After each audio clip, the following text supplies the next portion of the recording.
tous. Donc aujourd'hui on va faire un redémarrage sur une tondeuse Jardy Pro. Voilà, donc c'est une tondeuse avec qui pète un bridge, un XTE 50, donc 5 chevaux. Donc déjà j'ai remarqué dessus, ce que je viens juste de la recevoir, j'ai pas regardé déjà que la poire elle est fendue là. Donc pour l'instant ce que je vais faire, je vais essayer de mettre peut-être un peu de colcénocrélate pour voir, mais après je la changerai. Donc là on a une bougie NGKR dessus. J'ai pas regardé l'allumage, j'ai pas regardé la compression, j'ai rien regardé encore. Voilà, donc le problème. Donc en fait c'était un voisin qui a vu que le carter était pété. Et bon après il a laissé pourrir dans son jardin quoi. Donc, mais c'est marrant, il y a que la partie là est propre, mais l'autre partie est propre quoi. Non, la partie là est dégueulasse, mais la partie là est propre. Donc voilà, donc c'est un Stiga. C'est des carters Stiga. Voilà, donc ce qui est bien, j'ai le panier avec. Tous les câbles, ils sont pas bloqués. Voilà. La traction fonctionne, ce que j'ai regardé en fait quand j'active, je recule en arrière, hop, elle se bloque direct.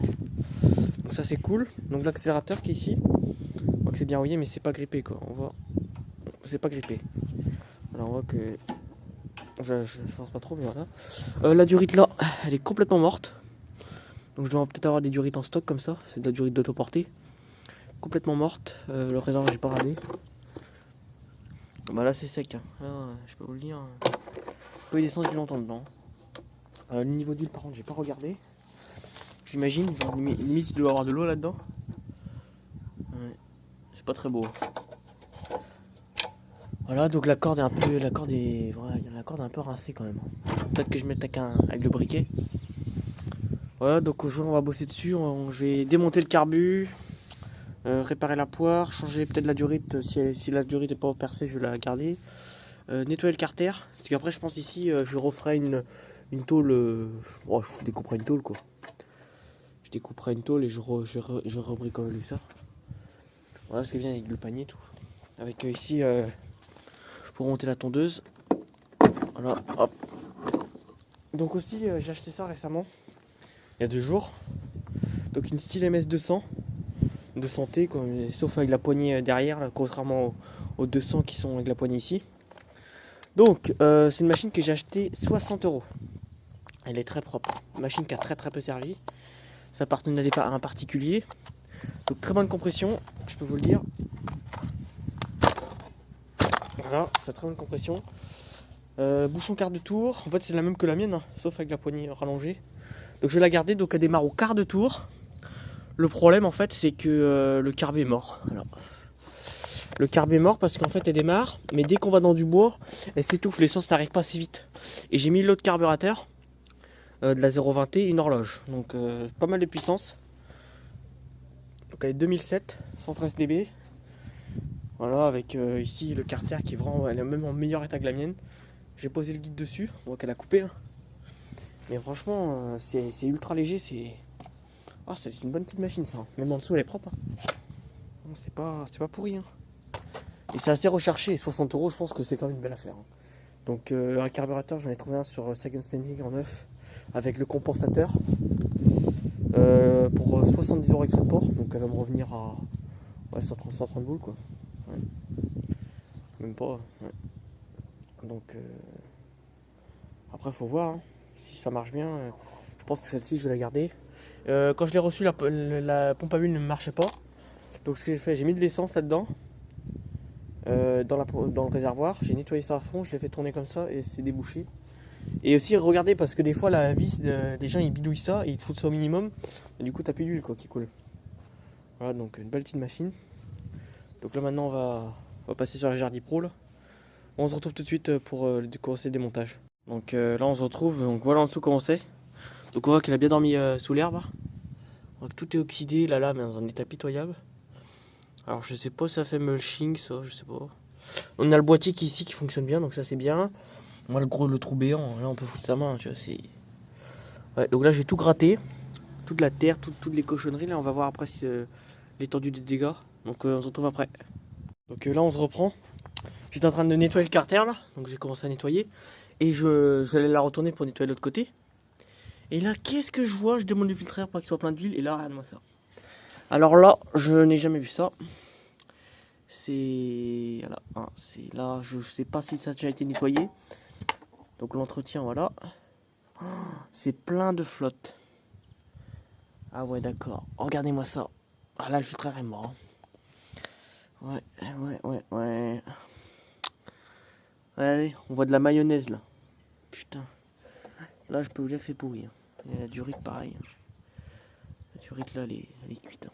Ouais. Donc bon, on se reprend tout à l'heure pour dès que j'ai fini là, de nettoyer. Donc là, on se retrouve. J'ai nettoyé le carter un peu. Voilà, il est plutôt plat, il est propre. Hein. En vrai, c'est vraiment de la tôle sel. Hein. Il n'y a vraiment que là. Donc là, je mettrai, je pense, une plaque de tôle. Je recouperai propre, net. On fera une belle soudure, un truc propre quoi. Pareil, la couronne, là, la courroie. Donc, la courroie est juste en dessous de ce cache, donc ça a été bricolé. Hein, qui est cassé. Et en fait, la courroie, je sais pas si on voit bien, mais là, ouais, mes doigts sont dégueulasses parce que je viens de bricoler. Là, en fait, la courroie passait là par-dessus le truc et ça bouffait tout quoi. Et du coup, là maintenant, c'est qu'en fait, la courroie se mettait toujours en tendu, donc et en plus, ça bousillait la courroie. Donc là, maintenant, c'est impeccable. Donc maintenant, on va démonter le carburateur. Donc, on se retrouve tout de suite dès que j'ai les outils. Donc là, c'est parti, on va démonter le carbu. Donc déjà, on va démonter les deux vis qui est ici là. Sur le cache, donc classique. Voilà. Donc on démonte. Hop, les deux vis. Voilà. On enlève ça. Voilà, donc le cache. Donc maintenant on a accès au carburateur qui est ici. Donc déjà on va démonter ici pour tenir le câble. Donc là on va faire un nettoyage carburateur. Hein. Donc ici là. On démonte comme ça. Je vais faire des vidéos plus en mécanique parce que par exemple la MS200 là j'ai tout démonté dessus. J'aurais dû peut-être faire une vidéo mais il faut filmer, c'est long quoi. En plus là on voit que c'est la marque, du coup on se refera la marque pour le remettre tout à l'heure. Voilà les deux petites vis. Donc on va mettre ça tout dans le cache, que si je perds les vis ça va pas le faire. Voilà. Donc ensuite, donc là on a fait le câble, donc là on tire. Voilà, donc là on a le câble. Ouais, par contre c'est un truc avec une espèce de variateur là. Ça c'est un peu de la merde ça. Donc là pour la durite, donc on a des petites cosses ici, donc là on va enlever les cosses. Voilà.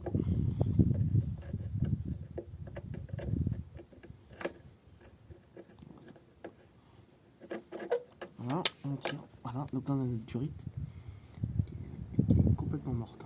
Elle est morte. Voilà. Truc là. Donc maintenant, on va démonter le carburateur. Et pour démonter le carbu, on a des vis ici là, une là, en clé de 8. Donc hop, on dévisse. Ça c'est simple, franchement. C'est pas compliqué. Je vais pas essayer de la démarrer comme ça, mais je préfère démonter ça, comme ça moi je suis sûr que le carbu a été nettoyé. Et pour le nettoyer, bah classique, on va prendre notre nettoyant frein.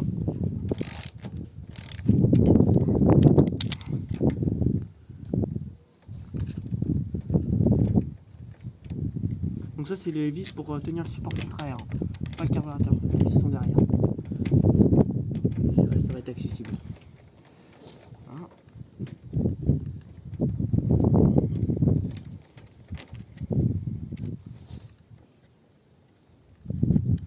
On a notre deux vis qu'on met de côté. Ensuite on a le support filtre à air. Alors, il reste encore une vis ici. Donc là, voilà.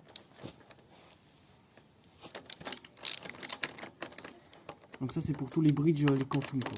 C'est un quantum ça.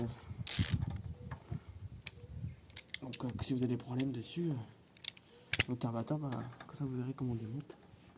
Même si je pense que vous savez. Voilà, une dernière vis, on tire le cache. Voilà, donc on a le tuyau renifleur qui se met dessus qui est ici là.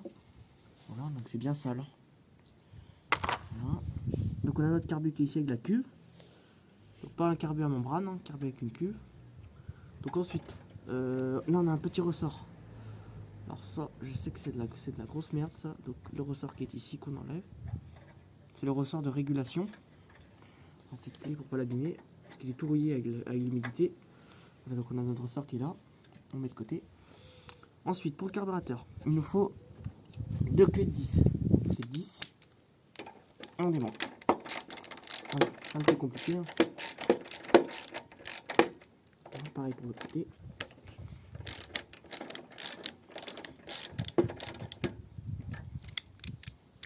Et là on voit que il est vraiment sale le carburateur.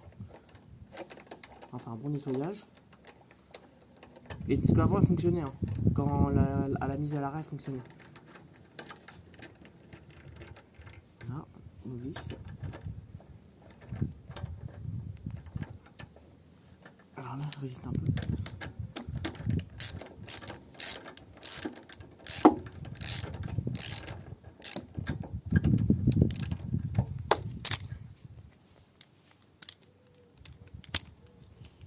Il n'y a pas besoin de démonter tout le support là, de régulation.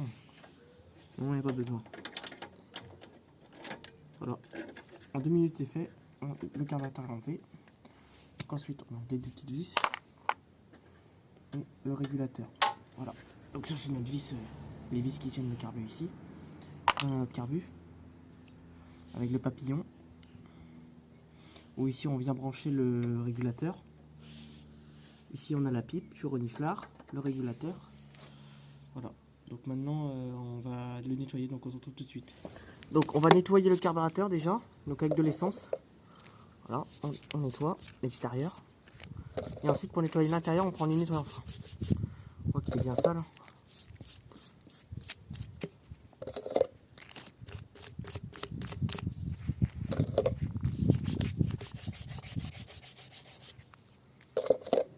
Ça c'est une tondeuse que je vais presser pour revendre.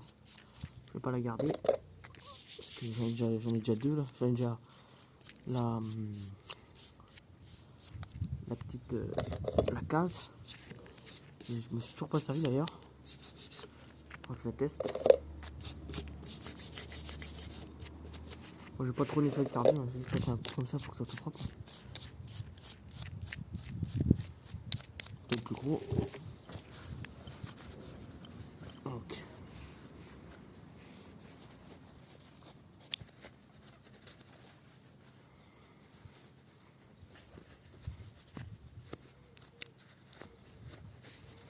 Donc là on a notre carburateur qui est ici. Maintenant on va démonter la cuve. Donc là j'ai démonté le carburateur. Donc là on voit que c'est tout oxydé à l'intérieur. Donc je vais tout nettoyer. Je vais le mettre tout propre et après on se retrouve après. A tout de suite. On se retrouve, donc impeccable. Je viens de trouver un morceau d'urite d'autoportée là, bon diamètre. Avec en nylon tout le bordel. Donc c'est impeccable. Donc je vais le redécouper aux bonnes dimensions. Je vais reprendre ça propre. Donc on se retrouve tout à l'heure pour le redémarrage. Donc là on va faire le redémarrage. Donc par contre il n'y avait pas d'allumage dessus. Du coup j'ai nettoyé au niveau de la bobine. J'ai gratté parce que c'était tout rouillé.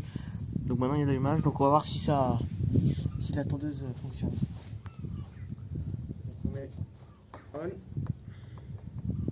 n'y a pas de starter dessus par contre. J'ai la gâchette. Je remets de l'huile un petit peu. On va voir si ça tourne. Oh putain.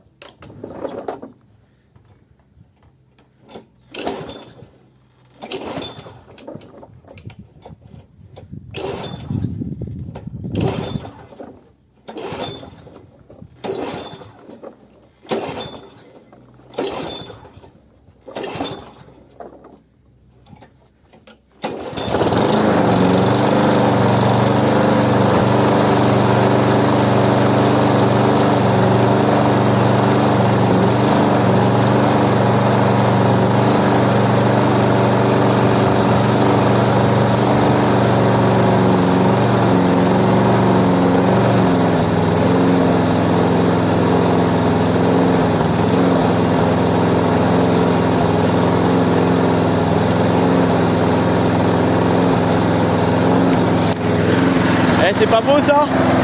J'ai réussi à la redémarrer. Elle n'avait pas tenu depuis longtemps en plus. Donc elle n'a pas trop plu au démarrage, donc c'est cool.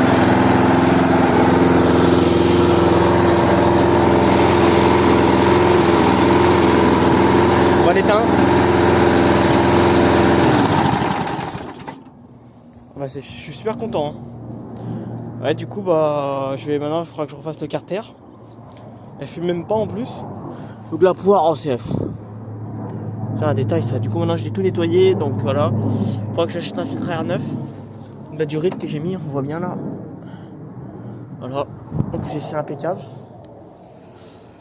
Bon bah on se retrouve pour une prochaine vidéo. Donc bientôt il y aura une vidéo de broyage avec la FS 410C et la FS 360, la 500 quoi. Ouais, je ferai ça avec de la musique, ça sera impeccable. Donc voilà, donc merci d'avoir regardé la vidéo et allez, salut, à plus.